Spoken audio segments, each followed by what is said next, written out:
என்ன பண்ணாலும் சரி, எவ்வளோ பண்ணாலும் சரி, போன டைம் திருப்பி கிடைக்கவே கிடைக்காது. இது நம்ம எல்லாத்துக்குமே தெரியும். இந்த நொடியில என் கூட இருக்கவங்க கூட நான் நேரம் கொடுக்கறத பத்தி நான் இங்க பேசல. நான் என்ன பேசுறேன்னா, இந்த நொடியில என்கிட்ட இல்லாதவங்களுக்கு என் நேரத்தை கொடுக்கறத பத்தி பேசுறேன். யோசிச்சு பாருங்களேன், எப்படி பண்ண முடியும்? இருக்கு, அதுக்கு ஒரு வாய்ப்பு இருக்கு, வழியும் இருக்கு. என்ன அப்படின்னா, அதுதான் நம்ம அனுபவம்னு சொல்றோம். நான் 10 வருஷமா என் அனுபவத்தை வச்சு என் நேரத்தை நல்லா செலவு பண்ணி கத்துக்கிட்ட ஒரு விஷயத்த ரொம்ப சின்னதா சினாப்சிஸா ஒருத்தவங்க தரேன் பார்த்தீங்களா, அதுதான் நம்ம நேரத்தை நம்ம கொடுத்தது. ஸோ யாராச்சும் வந்து உங்கள்கிட்ட தன்னோட அனுபவத்தை பகிர்ந்துக்கிட்டாங்க அப்படின்னா, முடிஞ்ச வரைக்கும் பொறுமையாக அவங்கள பேச விடுங்க. அவங்க சொல்றதை கேளுங்க. கேட்டு முடிச்சுட்டு உங்க வாழ்க்கைக்கு அது என்னமா ஒத்து வரும், எப்படி ஒத்து வரும்னு யோசிச்சு பாருங்க. ஒத்து வந்தா வச்சுக்கோங்க, இல்லைன்னு விடுங்க.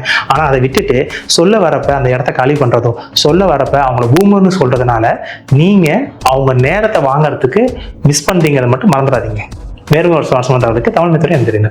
தனி ஒருவன் நினைத்து விட்டால்